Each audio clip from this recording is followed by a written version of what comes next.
Welcome, everybody. My name is Meda DeWitt, and I am the 2026 gubernatorial candidate. And with me here today is my running mate. I'm Christopher Steer, and I'm running for Lieutenant Governor with Meda DeWitt. We're happy to present to you on education and our educational plans for the state. This is something that is very top of mind for all of Alaskans.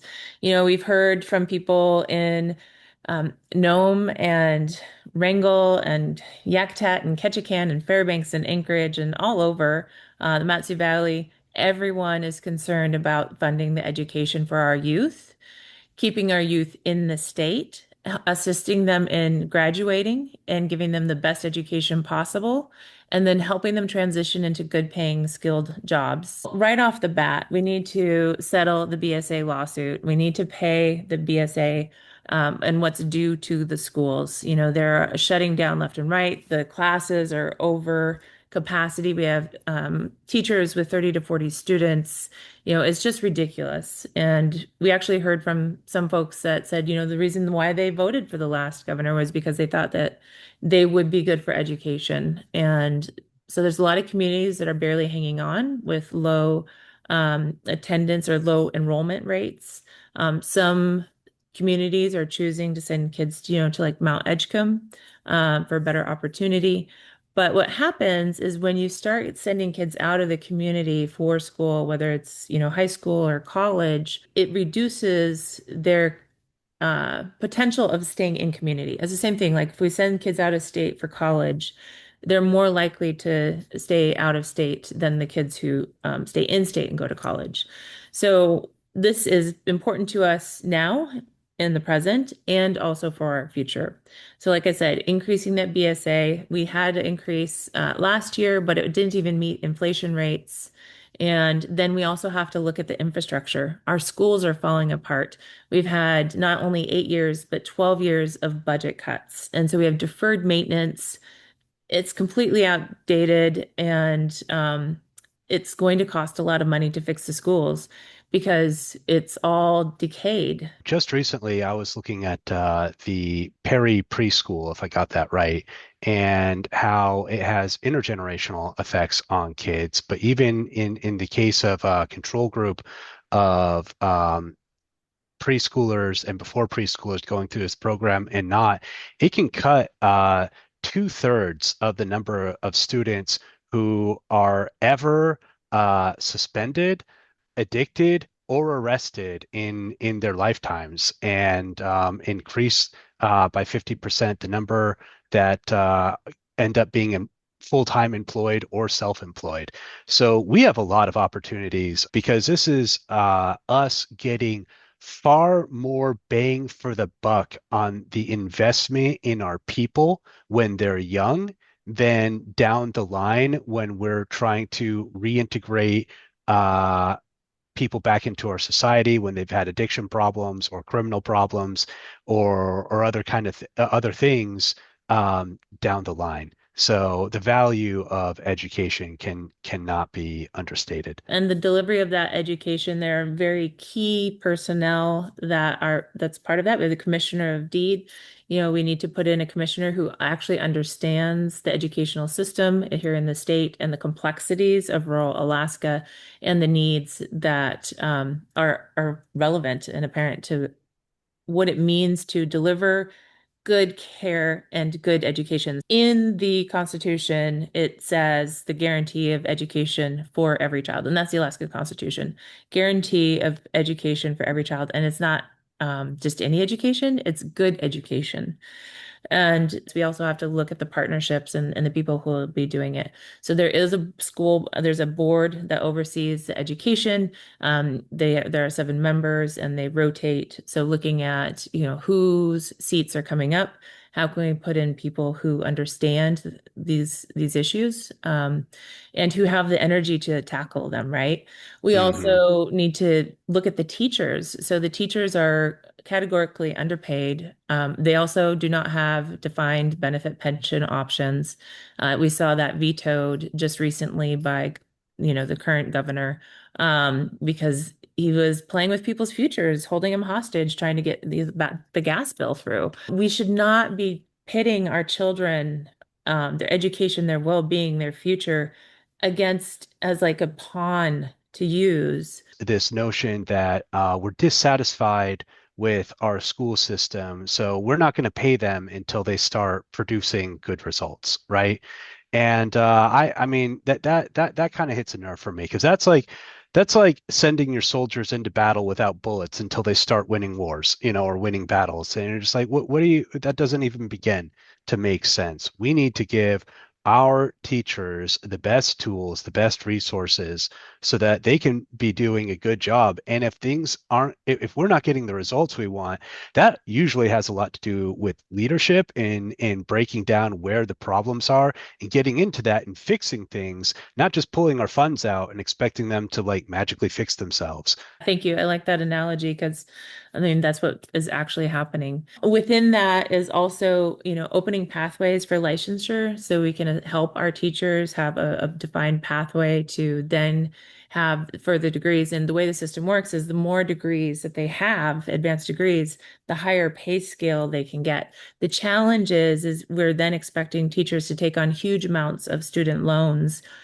and then not paying them well, and then not having a pension for them. So having a pension, supporting the certification pathway, and alleviating the burden of student loans with, the option of forgiveness through service in the school district, and ultimately, making sure that they can retire when they have served a life, a career for us as a public servant. And the idea that they should be funding or that they should be buying classroom supplies out of their own pocket, I mean, it's outrageous. I don't even know how people can tolerate such a thing. It's insane from teachers who are already not getting the wages that they deserve. Also, part of our plan is power sharing, and you're going to see that throughout a multitude of our platforms. Having all of the power located in Juneau to make all of the decisions and basically handicapping the school boards so they can't actually make any meaningful changes that's relevant to their region, is not a way to have good cooperative agreements and successful outcomes.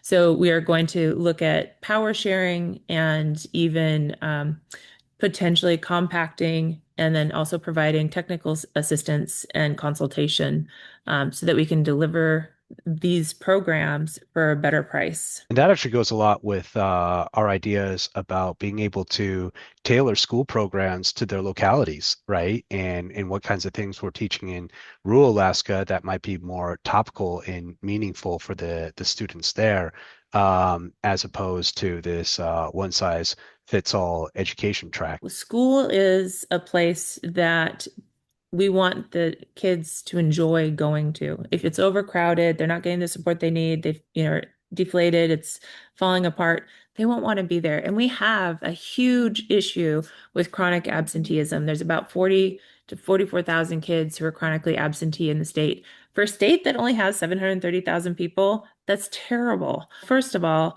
providing breakfast and lunch for free, and not just any food, but good food.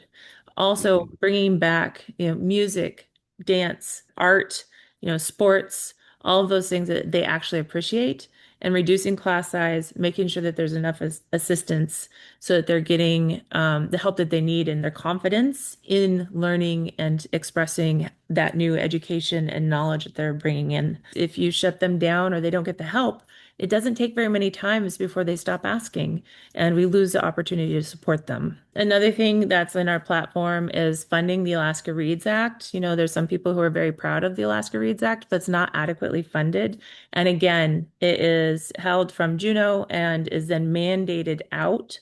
And it's actually hindering a lot of the success that it's supposed to be supporting. We also want to expand the types of learning. So you mentioned earlier place-based learning, to the environment, the ecoregion, the culture that they're by. And we're not just talking about Alaska Native students, we're talking about all students, all Alaskan youth, having the ability to learn how to hunt and fish and process and grow and preserve and cultivate food in their community. And we feel that this is vitally important because that food that then can go into the school breakfast and lunch to feed them.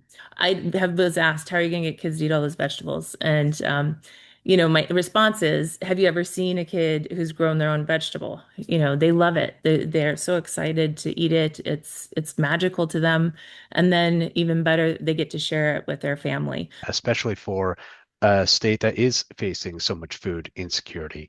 So making a school not just a vessel for them to learn how, but also actually a direct access to food supply. Different after school activities and also summer programming and how effective that is for our youth. So we're looking at that as well as the time to learn these activities along with, maybe they have to catch up in math or English or science, but having it available to support families because a lot of communities don't even have access to childcare in the summer, let alone the money to pay for childcare in the summer. Mhm. So if we have schools that are going through the summer, one, you'll have the educators who then have income through the summer as well. So more money in the community. Um, you'll have the reduced cost of childcare. So there's more money in the community that way. And then you also don't have kids who don't have adequate supervision in the summer. We don't want to shame families, but they have said that they need support in this way. And so we're answering that. And this is a way to do that is provide education in the summer. It might be that, they don't have electricity or running water, or, there may be food security, insecurity at home. So Mhm. providing that structure, that space, and helping to build them up. We're also going to have to advocate on a federal level for our schools and address the funding freeze from the education department. That advocacy is something that the governor and the senator and the Congress have to work together to have a unified agreement so that way we can have a stand and make sure that that money is coming in for our schools.